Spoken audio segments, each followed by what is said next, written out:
Almario, coordinador académico de Universitas Fundación. Hoy, por supuesto, dentro de un proceso bastante complejo que transita. Hola, hola. Bienvenidos una vez más. Disculpen los problemas técnicos, sin embargo, retomo. Dentro de un proceso bastante complejo que transita nuestro país, sin embargo, decidimos vivirlo cada día, por supuesto, de la mano de Dios y, por supuesto, de la mano de los actores adecuados para que venga la luz a nuestro país, Venezuela. Les damos la más cordial bienvenida desde donde te encuentres en el mundo. Decidimos retomar lo correspondiente a las actividades académicas de la Cátedra Jorge Rosell, y es que aún en este proceso tan complejo que atraviesa el país Venezuela, decidimos apostar al crecimiento de la academia.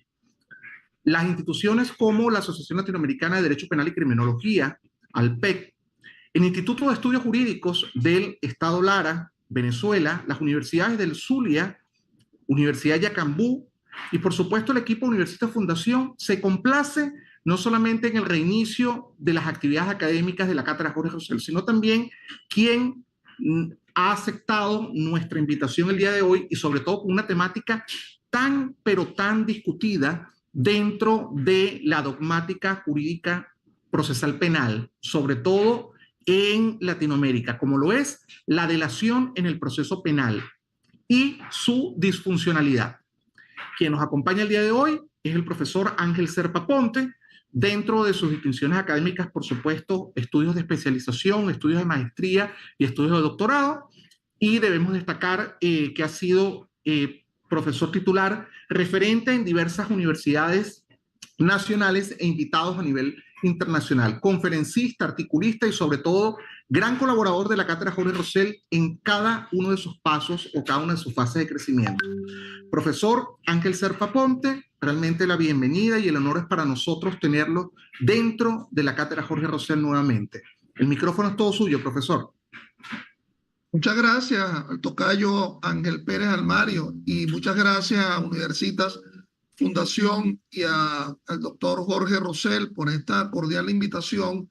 Sí, en medio de esta situación, en medio de este clima en la cual nos invita a seguir apostando hacia el derecho, hacia la justicia, hacia el conocimiento, hacia el saber, como mecanismo de superación social y mecanismo de superación inclusive político.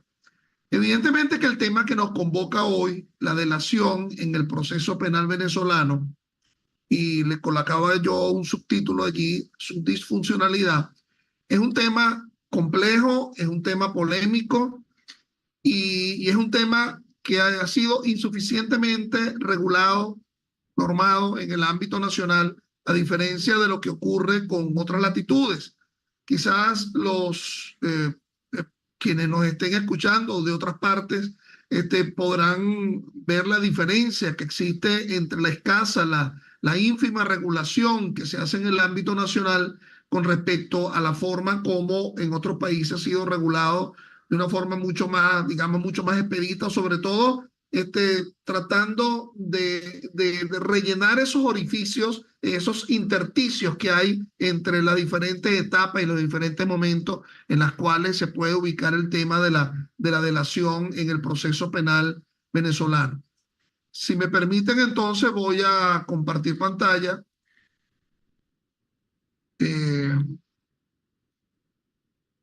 La dilación en el proceso penal venezolano, el proceso penal sentido global y su disfuncionalidad.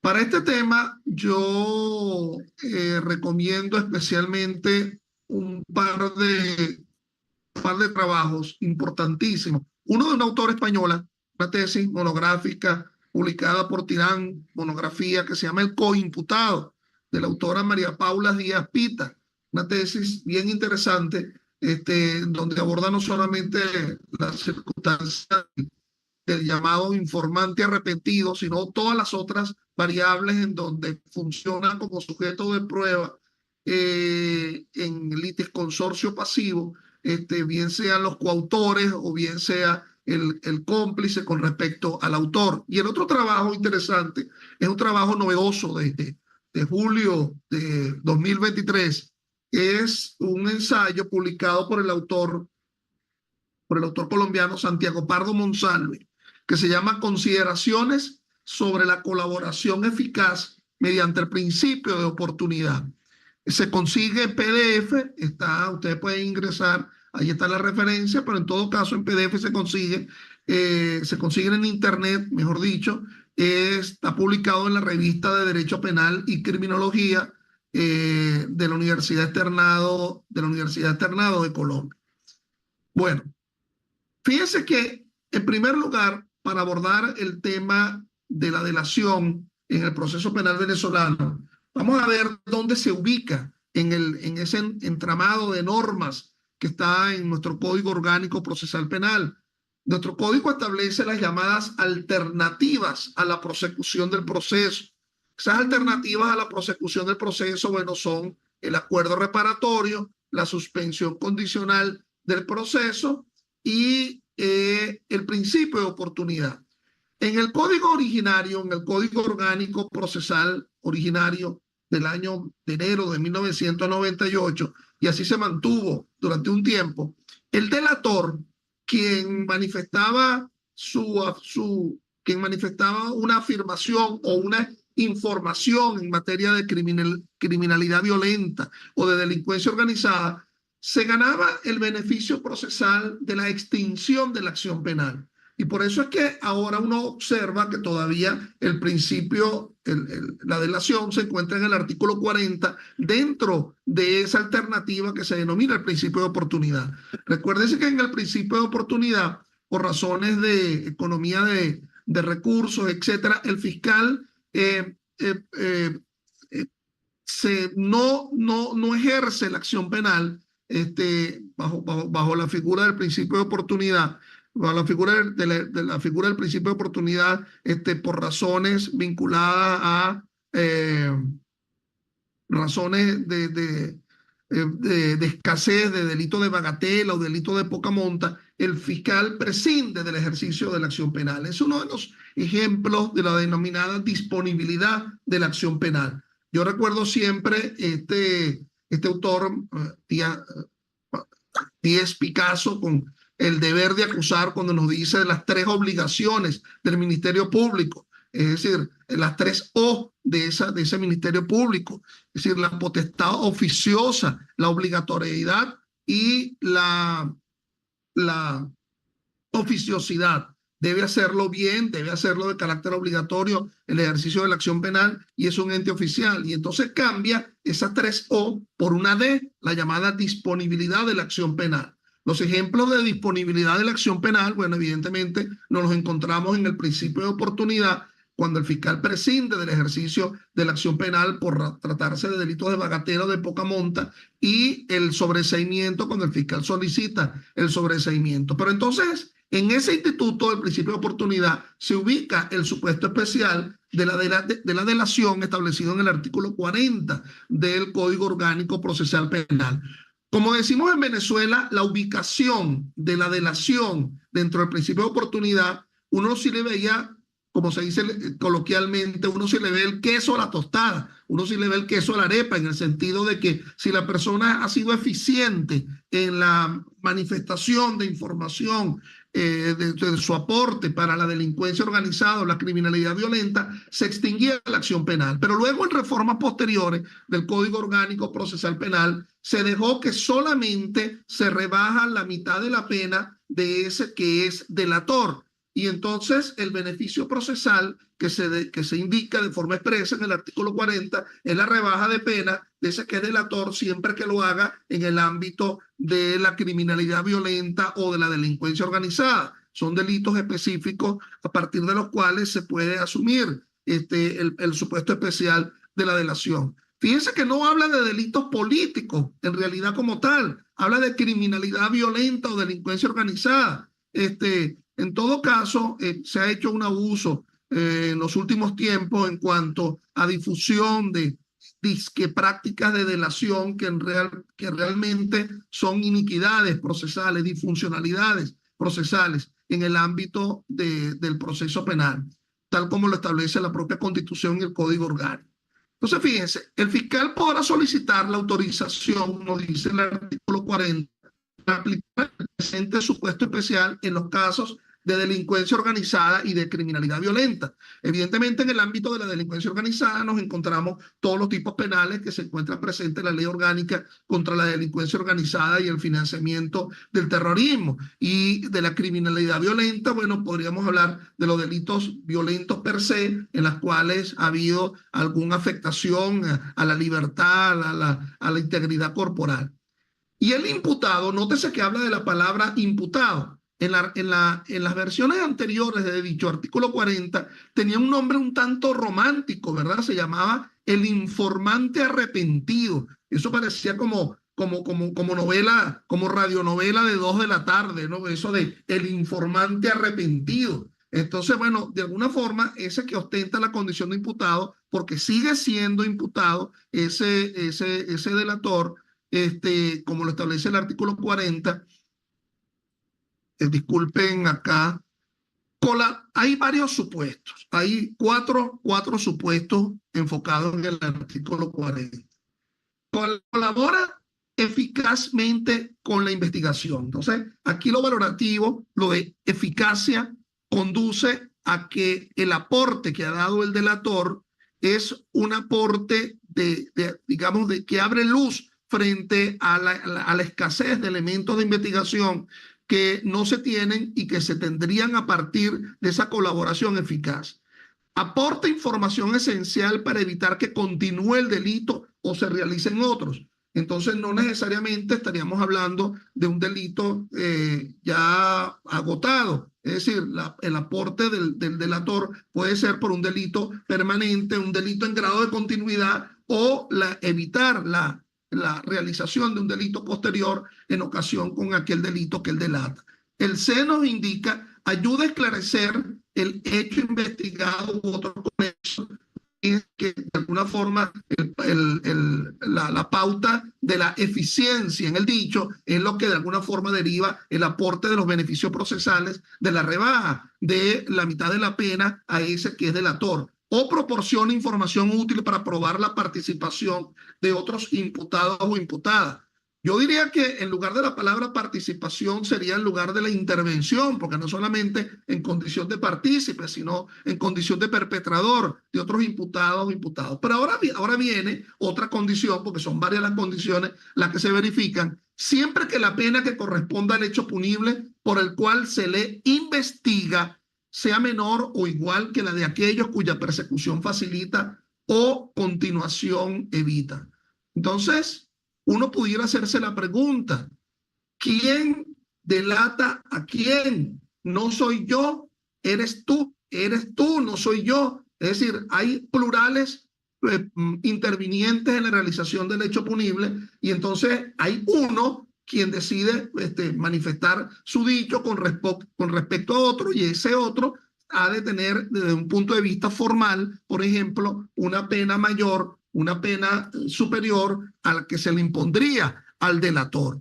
Vamos con un ejemplo, el ejemplo del artículo 149, para utilizar un ejemplo muy manido en el caso de la delación, el artículo 149 de la Ley Orgánica de Drogas. Ese artículo 149 establece, bueno, la penalización, la sanción a quienes realicen el delito de narcotráfico sobre 1.000 gramos, el kilo de clorhidrato de cocaína, pero luego al final se habla de quien es responsable de la dirección financiera en la realización del narcotráfico. Entonces puede ser que el buhonero, el buhonero de la droga, quien esté suministrando droga calle por calle, tenga desde un punto de vista formal, digamos, su ubicación dentro del supuesto de hecho del director financiero de la organización de narcotráfico, pero la delación del director financiero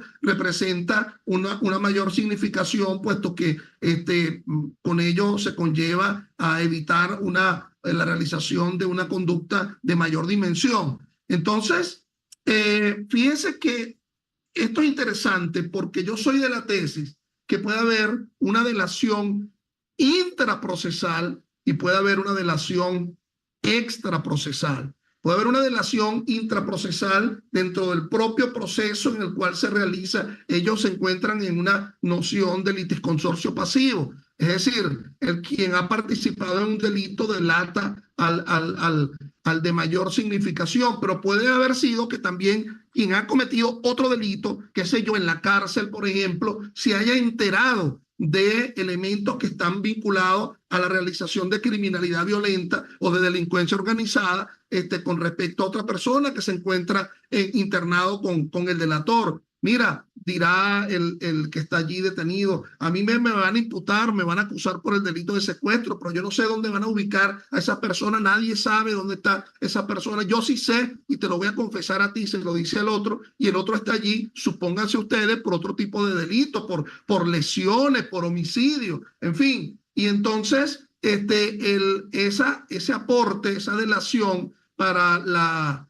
obtención de la imputación, de la acusación del criminal de delincuencia organizada va a surgir de parte de uno que no ha participado dentro del propio delito. Entonces, la figura de la delación, digamos, extraprocesal. Y yo creo que se da cabida a partir del artículo 40, porque fíjense que habla el artículo 40 corresponde al hecho punible por cual se le investiga, pero no dice a quién, es decir, puede ser frente al delatado. Admitida la solicitud del Ministerio Público, la causa seguida al informante se separará, ordenándose el resguardo de aquel en un establecimiento. Entonces, hay una separación de la causa, hay una separación del delator con respecto al delatado y culmina la norma afirmando que el juez competente para dictar sentencia en las oportunidades correspondientes rebajará la pena aplicable a la mitad de la sanción establecida para el delito que se le impute al informante cuando hayan sido satisfechas las expectativas, lo cual debe constar en el escrito de acusación. Esta norma nos permite abordar de que puede haber una delación extraprocesal y puede haber una delación intraprocesal. Pero de igual forma, mi personal criterio es que los efectos procesales que se verifican pueden ser dobles. Uno, la rebaja de la pena por ser eficiente su delación con respecto al delatado.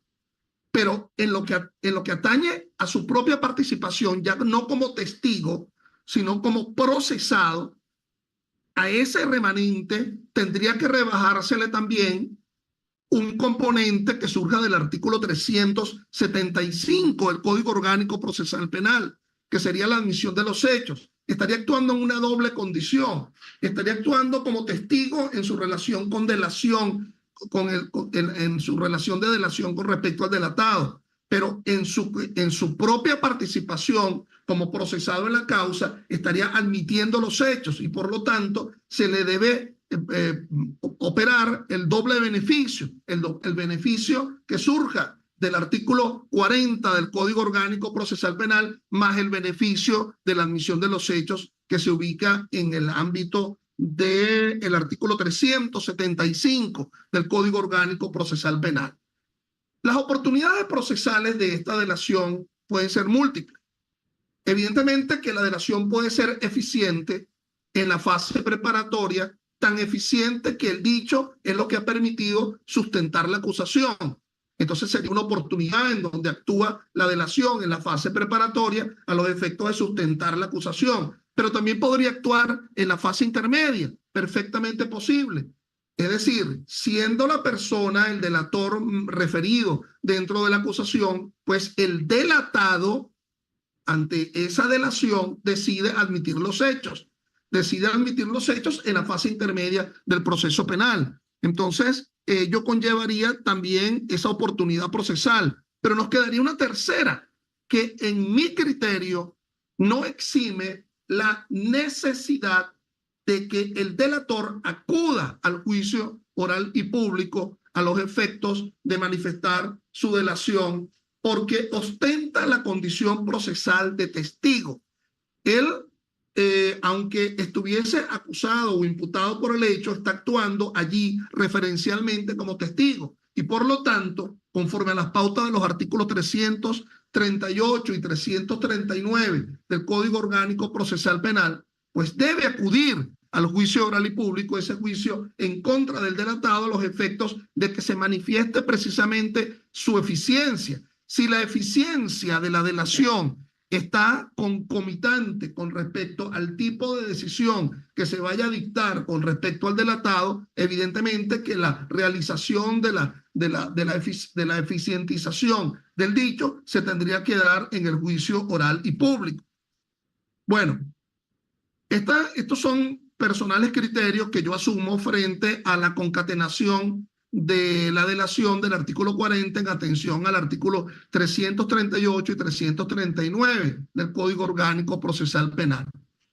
La palabra delación etimológicamente viene del latín delatio, delationes, denuncia, y deriva de deferre, denunciar, llevar a un tribunal. Según el diccionario de la Real Academia Española, es la revelación de datos que permita identificar al culpable. En el ámbito nacional, bueno, son muchas las maneras como se llama el delator, para no hablar de las palabras obscenas. Bueno, se habla de sapo, lengua larga y otras expresiones un tanto más obscenas o groseras. Esta figura de la llamada delación premiada, evidentemente no está ubicada exclusivamente en el ámbito nacional. Fundamentalmente en el derecho comparado se ubica el tema de la delación, pero siempre con una reglamentación, una normatización un poco más, mucho más extensa, y aquí debemos tomar muy en cuenta el no confundir institutos procesales. Vamos a hacer una comparación de la delación con respecto a la denuncia. Entonces, evidentemente, en la denuncia no puede confundirse la delación con respecto a la denuncia, puesto que, en primer lugar, ha de manifestarse una especie de aquiescencia fiscal. Esa escueta norma, ese artículo 40 del Código Orgánico Procesal Penal, por ejemplo, no nos dice quién busca a quién. Es decir, si sería la defensa quien busca al fiscal del Ministerio Público, o es el Ministerio Público ya ha iniciado una causa, quien buscaría que el delator hiciera lo propio. Las pautas de las actas, de los compromisos que se asumen, tampoco lo manifiesta el artículo 40 del Código Orgánico Procesal Penal. Algo hace la Ley de Protección de Testigos y otros sujetos procesales. Esa ley es bien interesante porque, a mi modo de ver, sobre todo su artículo 41, la incorporación del dicho en el juicio, para mí manifiesta una contradicción con respecto al artículo 338 y 339 del Código Orgánico Procesal Penal. Se habla de la deposición del testigo, no habla específicamente del delator, pero de todo testigo, pero se indica la posibilidad de que se reproduzca esa deposición del testigo, bueno, y evidentemente esa reproducción no sería otro más que la lectura de la audiencia, del acta de la audiencia de prueba anticipada. Pero no hay que confundir, por ejemplo, la delación con la prueba anticipada, puesto que si al final del camino el delator va a ser acusado, y si la prueba anticipada es porque el sujeto de prueba se desvanece y no va a poder acudir a una fase posterior, aquí evidentemente el sujeto de prueba sí tiene que acudir a una fase posterior, puesto que va a ser igualmente acusado, aún en función de los beneficios procesales que se le vayan a aplicar, pero definitivamente va a tener que ser acusado. Entonces, no confundir, por ejemplo, con la denuncia, artículo 268 del Código Orgánico Procesal Penal, y tampoco confundir con esa figura que es la llamada imputación pública, que es regulada en el artículo 272, en el cual alguien está siendo señalado públicamente que ha cometido un delito y acude a sede fiscal a los efectos de que se inicie una investigación. En el caso de la prueba anticipada, bueno, la única oportunidad en la cual se podría hablar de una prueba anticipada es cuando ese delator que asume la condición también de imputado y que se querría que sea también acusado a los efectos posteriores de darle los beneficios procesales, tuviese una enfermedad terminal, y entonces en definitiva el beneficio de la declaración del delator ya no es a los efectos de de lograr una rebaja de la pena, sino por unas circunstancias, digamos, orgánicas. Y entonces esa imposibilidad de poder acudir al juicio oral y público obra también en el caso de la prueba anticipada. Pero salvo eso, no podría ser confundida la delación con la llamada prueba anticipada, porque esa prueba anticipada fundamentalmente está siendo enfocada frente a un testigo, frente a un experto, con algún obstáculo difícil de superar y que se presuma que no podrá hacerse durante el juicio. Y si se supone que el delator va a ser imputado de igual forma, es porque se requiere de su presencia, al menos en el periodo intermedio, en la audiencia preliminar del proceso penal. Porque pudiera ser que, como lo manifestaba yo con anterioridad, ese delatado decida admitir los hechos por la eficiencia de la delación en la audiencia preliminar. Bueno, y tampoco mal podría ser confundido con la experticia, artículo 223 del Código Orgánico. La experticia pudiera ser para el examen de una persona, pero la delación no se examina, la delación se aprecia. Nótese que en la delación uno pudiera tener una doble vertiente: informar o afirmar. Pudiera ser un ligero juego de palabras, un ligero asunto lexicográfico allí en el asunto. Bueno, puedo informar, ¿verdad?, a los efectos de que se deriven otras actuaciones fiscales. Mi información es a los fines de que se inicie una cadena de custodia, se inicie una investigación a los fines del encuentro de elementos.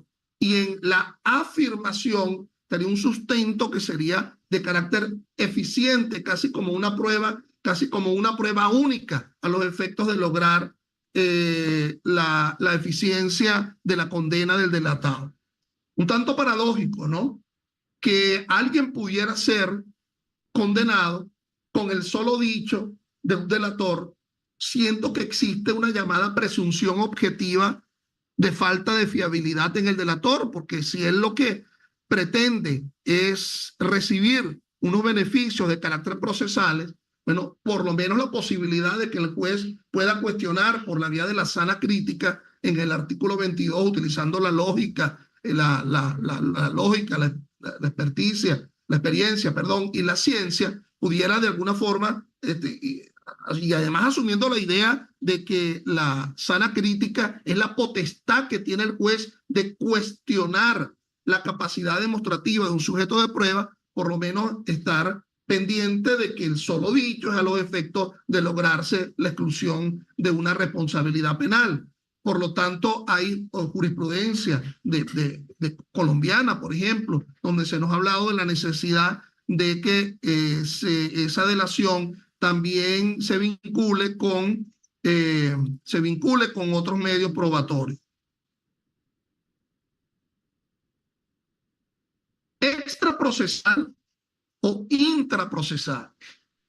En la extraprocesal, el delator es un procesado, investigado, imputado, condenado por delito organizado, violento, no distinto al delito que se delata, y se entera de alguna forma de un elemento de eficiencia incriminatoria.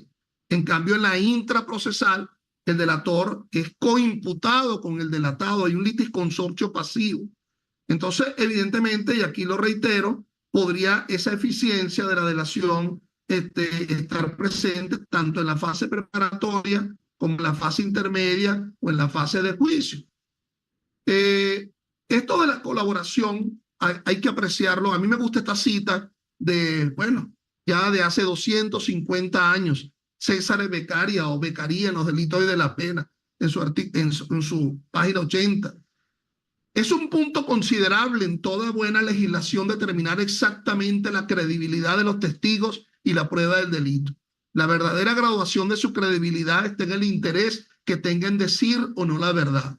La credibilidad, pues, debe disminuirse a proporción del odio o de la amistad o de las estrechas relaciones que median entre el testigo y el reo. Con ello indico, pues, que evidentemente como política criminal, el Ministerio Público tendría que agotar sus máximos, el máximo extremo de sus actuaciones, a los efectos de por lo menos ponderar, encontrar con otros elementos probatorios el simple dicho de la delación. La doctrina también nos habla de que pueden existir tres tipos de hechos delatados. Uno, que son hechos completamente verificables con otro medio de prueba. Es decir, se hace una especie de sociedad entre la delación con respecto a otro medio de prueba. Los otros son los hechos circunstancialmente corroborables con otro medio de prueba. Es decir, no estaría afirmando la participación, pero sí estaría afirmando, por ejemplo, que tuvo la presencia con respecto al delatado. El ejemplo que yo cito allí, si el delator manifiesta que viajó a otra ciudad con los demás implicados en un mismo vuelo y se hospedaron en el mismo hotel donde extorsionaron a una persona, el fiscal puede realizar búsquedas selectivas en bases de datos a la aerolínea y al hotel para constatar. Y la más polémica de todas sería los hechos sin posibilidad de ser verificados con otro medio de prueba. Con lo cual, aquí evidentemente nos encontramos con el asunto, el trajinado asunto que viene desde la antigüedad, el testis unus, testis nullus, aquello de que es posible la condena con un testigo único o sería necesidad o habría la necesidad del testimonio plural, como lo establecía el derogado Código de Enjuiciamiento Criminal, dos testigos hábiles y contestes. Entonces, el tema que se ha venido afirmando y que alguna doctrina lo plantea y la jurisprudencia, que no se cuentan los testigos, sino que se pesa su dicho. Es decir, la verificación más que de un tema de suficiencia, un tema de eficiencia. Evidentemente que en el caso de la delación se está pretendiendo también que se derive un beneficio procesal con respecto a un testigo, con lo cual ese prisma de la sana crítica por parte del juez debe ser mucho más acentuado en la apreciación de la prueba de la delación. Fíjense que hay una ley interesante, y aquí el tema crucial, es si el testigo, el delator, debe acudir al juicio oral y público. Porque fíjense, el que ha actuado en fase preparatoria le sirvió al fiscal del Ministerio Público para sustentar la acusación. El que ha actuado en fase intermedia, esa delación expresada en la acusación ha sido tan eficiente que el delatado ha admitido los hechos en fase intermedia. Pero ¿qué pasaría si el delatado, a pesar de esa delación, dice, bueno, no, nada, que me pasen a juicio, aunque exista una delación, que me pasen a juicio? Eso no voy a admitir los hechos. Entonces, la posibilidad de la comparecencia al juicio oral y público, y no solamente la lectura de un acta de delación que se ha verificado en fase preparatoria o en fase intermedia.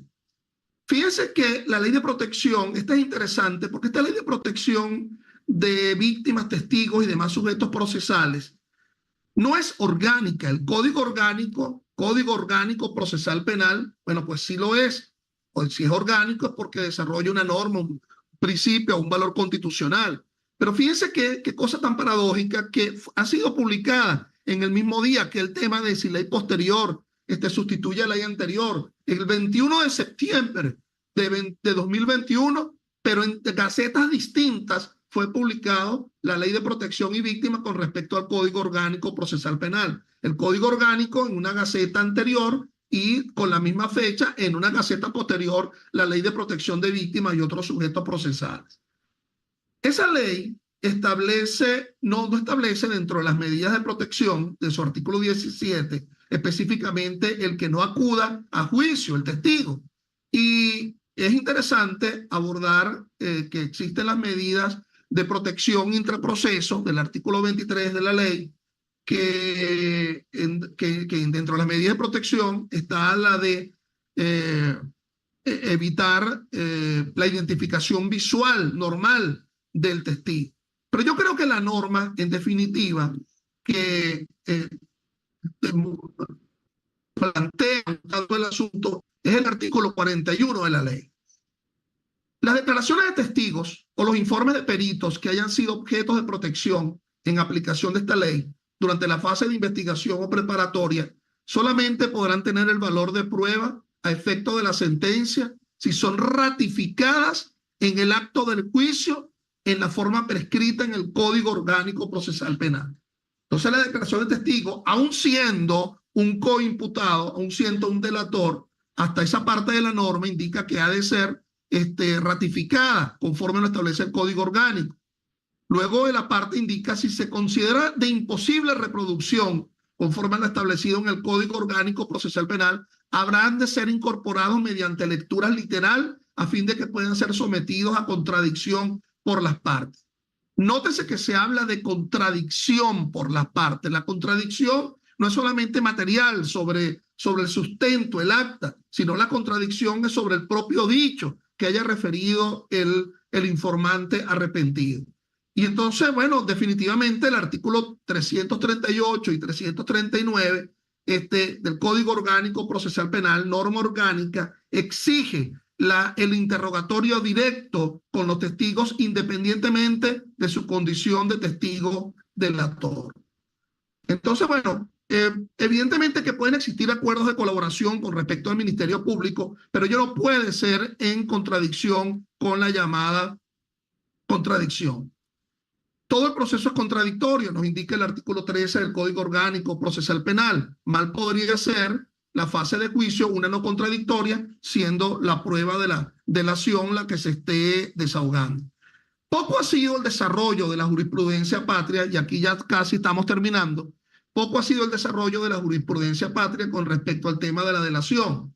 Está esta sentencia de la Sala Constitucional, la 1493 del 16.707, la eficacia y utilidad de la delación será determinada por el resultado de la investigación sobre los hechos delatados en la medida que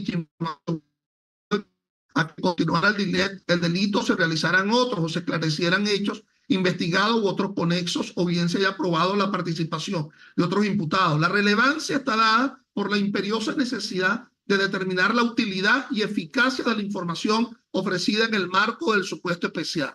Entonces, todo este fallo alude a la idea de la necesidad de la eficacia, y casi al final del mismo dice, haciendo constar en dicho acto la eficacia de la delación para que el juez competente al dictar la sentencia definitiva sobre los hechos que se le imputan al informante arrepentido rebaje de la pena aplicable. Entonces, en definitiva, la rebaja se va a verificar si el delatado entra a juicio sobre la eficiencia de la delación en el juicio oral y público. Finalmente, hay unas interesantes sentencias de la Casación Penal colombiana recientes, ¿verdad?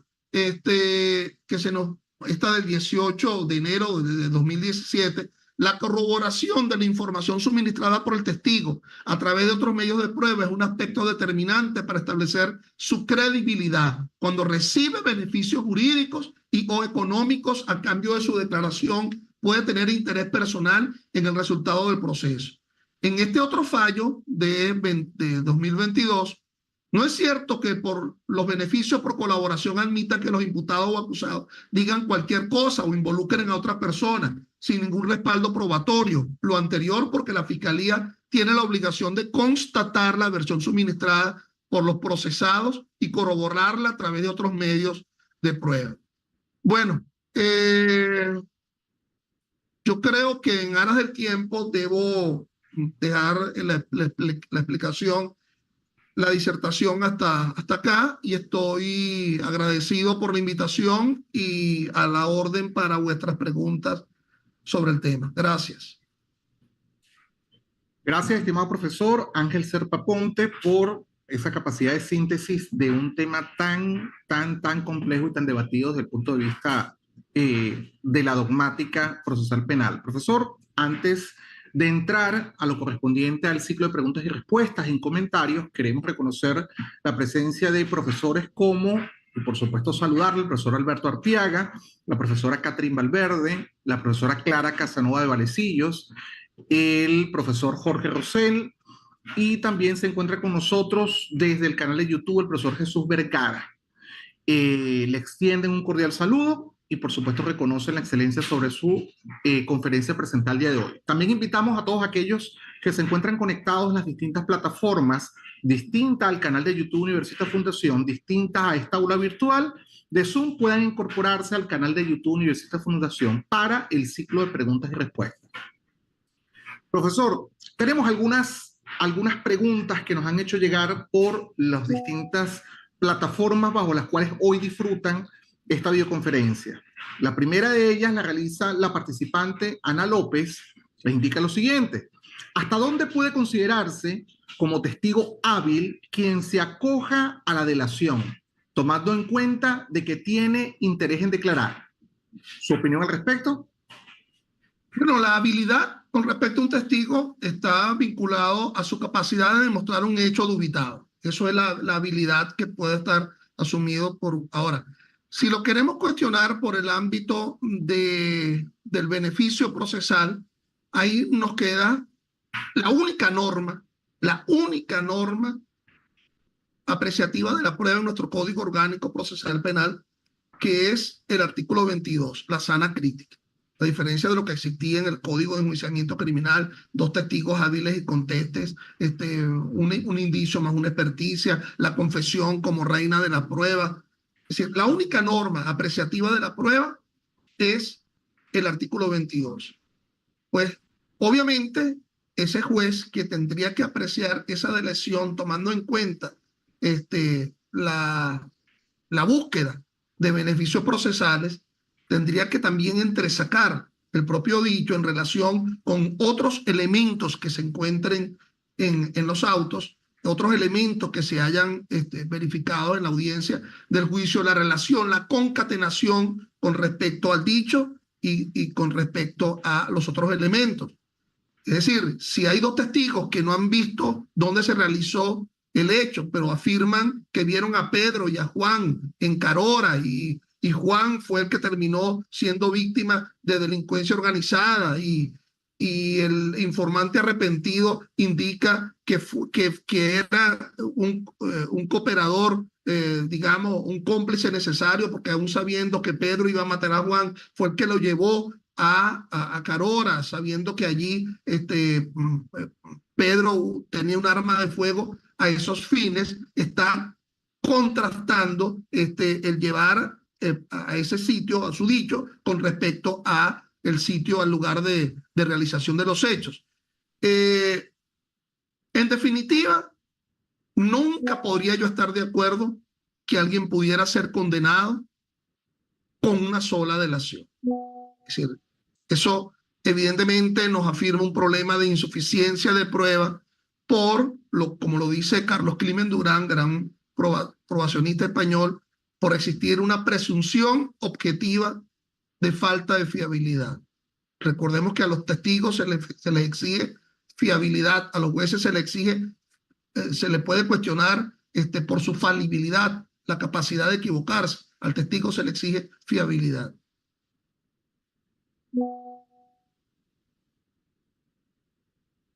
Gracias, estimado profesor, por su respuesta. De seguida quisiéramos conocer su opinión sobre la siguiente interrogante o un comentario realizado por el participante Luis Chan. Indica lo siguiente: o sea, la delación debe ser verificada antes de que se tenga como tal, sin verificarse, simplemente son supuestos sin ningún tipo de peso procesal hacia nadie. ¿Su opinión al respecto? Obviamente que la necesidad de la verificación fiscal se establece previamente al ofrecimiento de la delación como testimonio. Es decir, la delación conduce a la fase preparatoria, fundamentalmente, en primer lugar, a una verificación. Obviamente, funciona en la fase preparatoria los efectos de determinar lo que yo manifestaba durante varios momentos de mi disertación, la llamada eficientización de la delación. Es decir, eficiencia en cuanto no solamente que va a lograr el convencimiento del juez, sino que va a lograr el convencimiento fiscal a los fines de encontrar la prueba que iría a sustentar su convencimiento. No puede ser la delación un mecanismo de puesta en conocimiento. Es decir, la delación es un mecanismo de puesta en convencimiento al titular de la acción penal. Toda delación implica necesariamente que conste en actas las labores de verificación de lo que se ha delatado. La verificación es consecuencia connatural de la delación. Si no hay tal verificación, estaríamos dentro del supuesto de acción promovida ilegalmente, alegable por vía de la excepción del artículo 28, numeral 4 del Código Orgánico Procesal Penal. Gracias, estimado profesor. Quisiéramos conectar la pregunta o el comentario que nos acaba de aclarar, profesor, con la siguiente interrogante, la realizada por el profesor Leonardo Guzmán, a quien extendemos un saludo. Indica lo siguiente: buenas tardes, profesor. Buenas tardes, doctor Serpa. Si la delación es realizada en juicio oral y público y trae consigo hechos nuevos, ¿debería ampliarse la acusación? No, ¿Al respecto? No, definitivamente.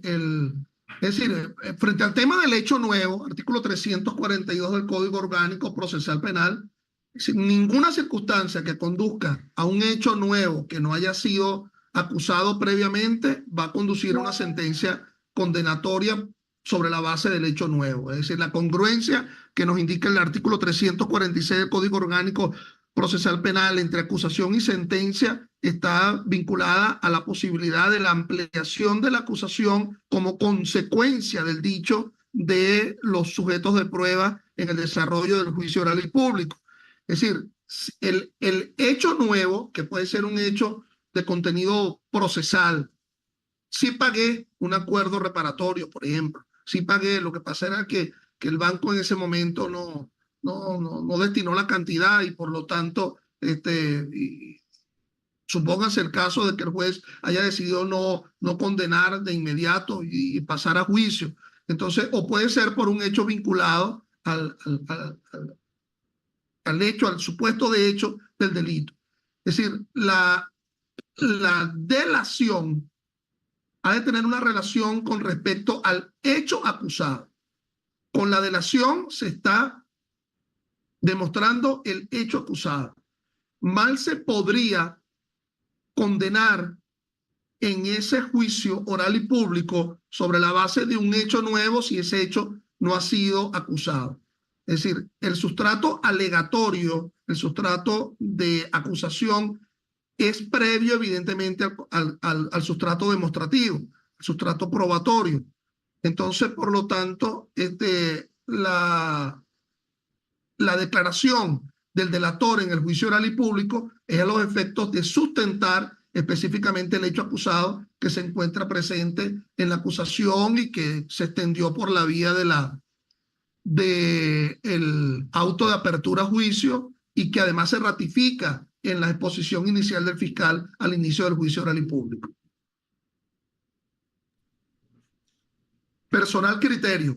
Y saludo a todos los profesores que se encuentran acá. Un saludo especialísimo al doctor Alberto Arteaga. Gracias, profesor Serpa, por su asertiva respuesta.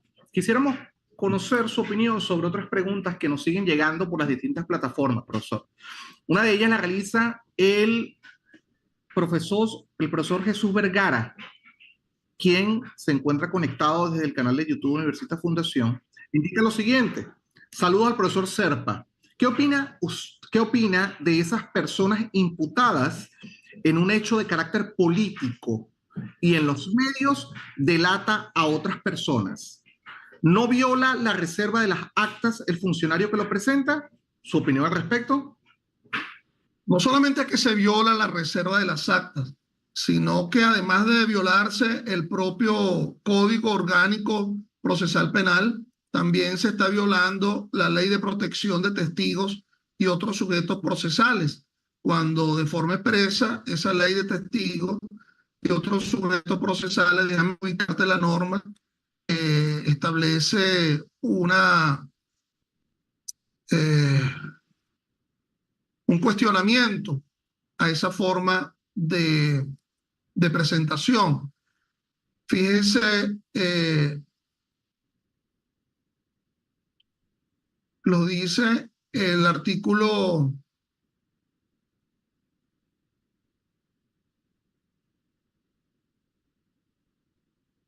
Bueno, dentro de las medidas de protección, dentro de las medidas de la protección establecido en la ley de protección de testigos y otros sujetos procesales, se niega la posibilidad de que los dichos que hayan sido grabados sean expuestos.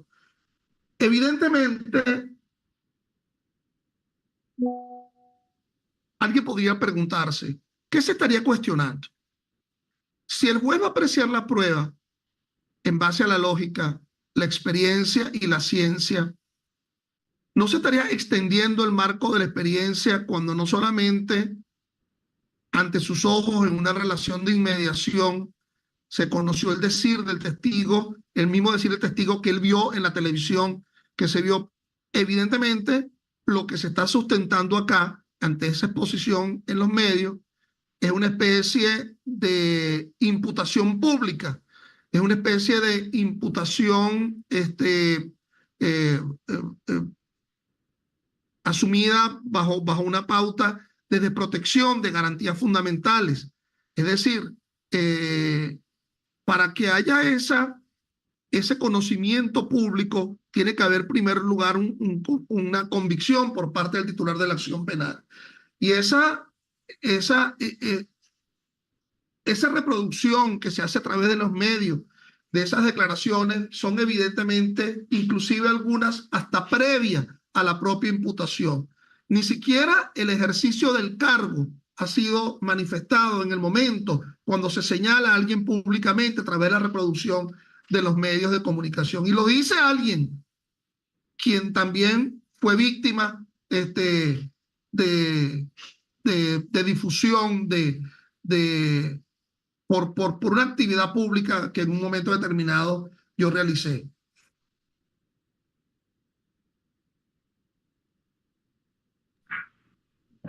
Gracias, profesor Serpa. Siguiente pregunta la realiza el participante Edgar Higuera. El juez va a dictar reducción de pena por admisión de hechos y adicional reducción de pena por delación. Es mi criterio. Es mi criterio porque se está bifurcando en dos posiciones procesales distintas. En la delación está actuando como testigo y por lo tanto los beneficios se derivan a partir del artículo 40 del Código Orgánico Procesal Penal. Y su participación en el hecho lo está haciendo en su condición de confesión, en una admisión de los hechos, artículo 375. De allí se deriva un doble beneficio. Es mi criterio y es un criterio que guarda una relación con respecto al origen de la figura de la delación. Si al comienzo del Código Orgánico Procesal Penal simplemente se extinguía la acción penal y ahora solamente se conduce una rebaja de los medios, por cierto que tú dirás, bueno, una rebaja de la pena y después van a ir al mismo centro de reclusión. ¿Qué hubo, vale? ¿Cómo estás? Le dirá el delator al delatado. Bueno, muy bien, aquí, imagínense ustedes ese sinsentido, ¿verdad? De querer excluir cualquier tipo de principio de oportunidad, porque estaría ubicado dentro del ámbito del principio de oportunidad, por lo menos en otra parte del mundo, se habla de la delación premial, en el sentido de extinguir completamente la responsabilidad penal. Entonces mi criterio es, dado que el delator se encuentra en doble condición procesal, en uno actuando en causa propia, cuando admite los hechos, y en el otro actuando como testigo, se impone el beneficio de diferentes orígenes normativos. Gracias, profesor Serpa. Tenemos unas cuantas preguntas más rápidamente para conocer su opinión. La primera la realiza la participante Sofía Pérez e indica lo siguiente: la libre convicción razonada da al juez un poder inmenso en relación a la valoración de la prueba y al peso que ésta tenga. La pregunta: ¿podría incluso llegar a condenar con la sola prueba que se basa en una delación? ¿Tu opinión al respecto?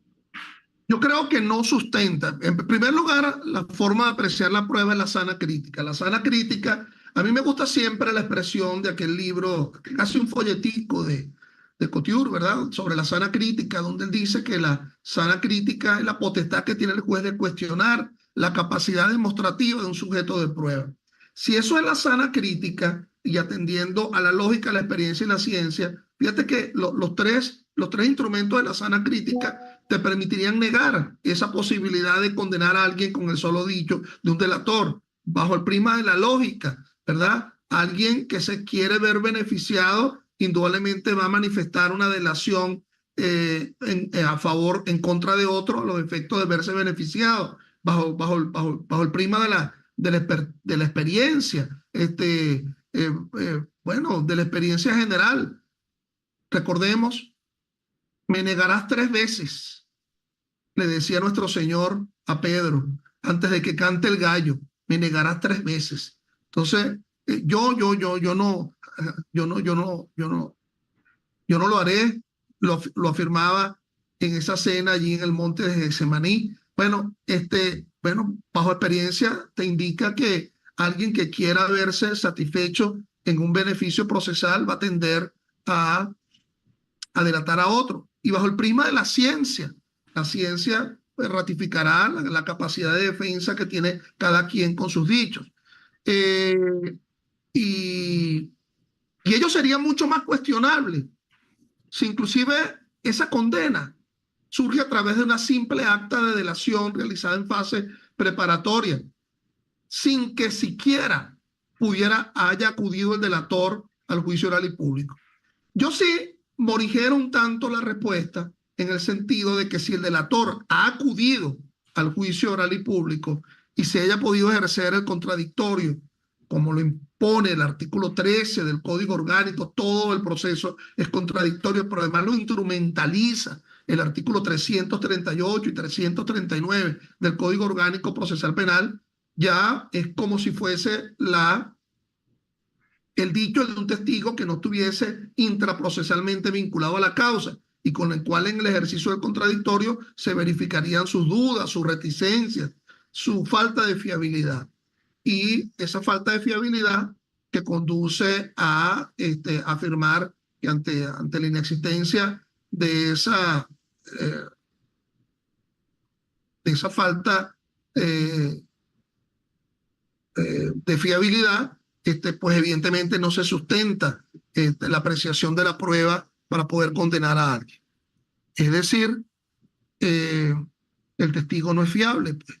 El testigo es mendaz. La mendacidad es el efecto de la no fiabilidad. Gracias, profesor. Tenemos unas últimas preguntas. Rápidamente quisiéramos conocer su opinión para no dejar a nuestros participantes en el tintero. La primera de ellas indica lo siguiente.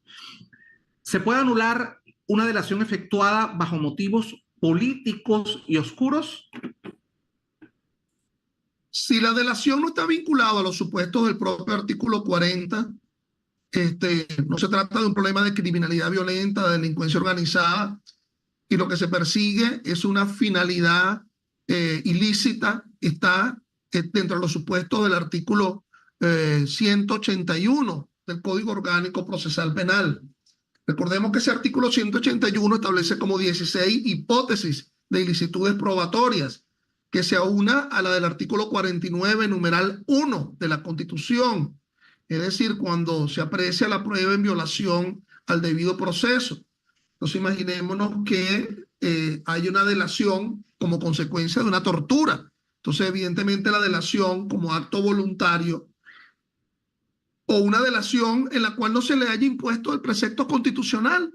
Ahí tendríamos un requisito formal. Aunque vaya a delatar, hay que imponerle del precepto constitucional establecido en el artículo 49, numeral 5, aún y todo, porque se encuentra de un coimputado. Ahí evidentemente hay muchas razones para atender a la nulidad de la prueba. Gracias, profesor Serpa. La siguiente pregunta está apuntada hacia lo siguiente. ¿Pudiese perfeccionarse la institución de la delación por medios electrónicos o necesariamente debe ser de manera personal? Bueno, la verdad que la delación por medios electrónicos está vinculada a un problema de incapacidad material que pudiera tener el Ministerio Público a los efectos de lograr obtener el dicho de alguien que se encuentre eh, procesado, pero a distancia del fiscal del Ministerio Público que va a ser apreciado. Yo creo que conforme a lo que establece la Ley de Protección de Testigos y otros sujetos procesales, que nos habla de la necesidad de actas, ¿verdad? De actas en los dichos de los testigos, cuando se trata de testigos que vayan a ser protegidos. Yo creo que la delación ha de ser una delación de carácter personalísimo en presencia, es decir, que tiene que haber una relación de inmediación entre el delator, no solamente con respecto al juez, sino que tiene que haber una relación de inmediación con respecto a el fiscal del Ministerio Público que va a validar la eficiencia de la delación a los efectos de sustentar la acusación que se pretenda de ella. Gracias, profesor. Queremos cerrar las preguntas con la siguiente y queremos conocer su opinión personal al respecto. El participante Jairo Sequera indica lo siguiente: la institución de la delación no es un recurso inmoral, así esté contemplado legalmente. ¿Tiene alguna opinión al respecto? Los beneficios procesales están vinculados no solamente a la protección del procesado propiamente dicho, sino inclusive hasta la protección de la víctima. Es decir, cuando nos encontramos ante una circunstancia de imposibilidad absoluta de encuentro de un medio, siendo que alguien manifiesta su conocimiento con respecto a ese hecho, aquí nos encontramos con la posibilidad de esta colaboración con la justicia, de la cual nos habla el propio artículo 55 de la Constitución. Es decir, la inmoralidad estaría vinculada a la apreciación de la prueba exclusiva, única, sin que se haya ejercido el contradictorio. Yo creo que el derecho a la defensa no desdice el tema de lo moral, es decir, la posibilidad del ejercicio del derecho a la defensa, inclusive afirmando lo que se sabe con respecto a otro, no es cuestionable. Si por ahí se dice que se puede hasta aceptar la mentira del defendible, con mucho más razón se pudiera aceptar lo que se está afirmando con respecto a otro, a los efectos de lograr la eficiencia en el juzgamiento de quien ha tenido mayor significación en la realización del delito. Gracias, profesor Ángel Serpa. Con esta última pregunta cerramos lo correspondiente al ciclo de preguntas, respuestas y comentarios. Damos seguidas al proceso de cierre de la presente intervención, no sin antes reconocer, por supuesto, la excelencia y que ha sido un eco que nos ha llegado por cada una de las plataformas. Hacia usted, profesor Ángel Serpa, por la temática escogida y sobre todo por su capacidad de expresar y de comunicar un tema tan complejo. Tenemos algunos anuncios propios de la cátedra y por último quisiéramos darle el derecho de palabra para que realice la despedida o agradecimientos a quienes corresponda, profesor Serpa. Entre ellos, por supuesto, evidentemente, la cátedra Jorge Rosell no es un proyecto que resulta aislado, es un proyecto que con cada uno de ustedes que se conectan en cada momento en distintos países del mundo, nos hacen saber por intermedio de su interacción a nivel de redes sociales, por intermedio de su interacción a nivel de la página web, que realmente estamos dentro del camino académico correcto. Sin embargo, queremos hoy reconocer, por supuesto, la excelencia de cada uno de los ponentes que nos han precedido. Queremos también seguir apostando a la construcción de la academia. Queremos que revisen en cada uno de su praxis profesional, cada uno de esos nudos que consideres que deban ser tocados y que deban ser disertados dentro de la cátedra Jorge Rosell. También que puedas verificar cuáles son esos referentes académicos que te gustaría a nivel global que resulten invitados a la cátedra y, por supuesto, cuáles son esas temáticas que hoy pudiesen ser contrastadas desde el punto de vista de derecho comparado. Como segundo aspecto, queremos anunciar en esa apuesta definitiva hacia la construcción de la academia, que este próximo fin de semana, 9 y 10 de agosto del 2024, tenemos las jornadas sobre contrataciones públicas. Es un evento realizado, por supuesto, por el equipo Universita Fundación. Es un evento gratuito, va a ser completamente virtual. Sin embargo, les recomendamos que puedan apartar y puedan reservar su cupo, visto que va a tener una cantidad limitada de cupos. Quienes de alguna manera ya confirmaron su participación en estas terceras jornadas sobre contrataciones públicas. Tenemos intervenciones del profesor Jaime Rodríguez Arana, tenemos participación del profesor Alejandro Canónico Sarabia, Alejandro Gallotti, al maestro Alan Brever Carías, el profesor Antonio Canova, los profesores Carlos García Soto y César Esteves, Daniel Rosas, el profesor Emilio Urbina, el profesor Gustavo Linares Benzo, el profesor Héctor Turupial, el maestro José Araujo Juárez, el profesor Julio Alejandro Pérez Graterol. Contaremos con la participación del profesor Luis Alfonso Herrera. También nos acompañará el profesor Luis Ortiz Álvarez, María Amparo Grau, Mauricio Pernía Reyes, el profesor Mauricio Subero, Miguel Ángel Torrialba, Miguel Mónaco, el profesor Pier Paolo Paceri, el profesor Rafael Badel Madrid, el profesor Rancis Gazú y como cierre a el profesor Víctor Hernández Mendible. Te invitamos a que puedas verificar y puedas escudriñar dentro de nuestra página web cuál es el temario de cada uno de estos asistentes y sobre todo cuál va a ser la dinámica bajo la cual vamos a llevar en este evento. Es un evento completamente gratuito y por supuesto que va a desbordar academia y conocimiento. Profesor Ángel Serpa Ponte, realmente el honor es nuestro y de las instituciones que coadyuvan al éxito de la Cátedra Jorge Rosell, tenerlo nuevamente en el panel de profesores invitados. El micrófono es todo suyo, profesor, para el proceso de despedida. Gracias por su asistencia. Hoy estamos el 7 de agosto, ya hace dos semanas de las elecciones del 28 de julio. Aspiramos que el derecho, que los cambios jurídicos, aspiramos que el buen hacer institucional sea el derrotero que conduzca este país en los próximos años y que, un poco utilizando lo que puse hoy, no sea un Estado que ponga la delación como un mecanismo para la solución de controversia. Gracias.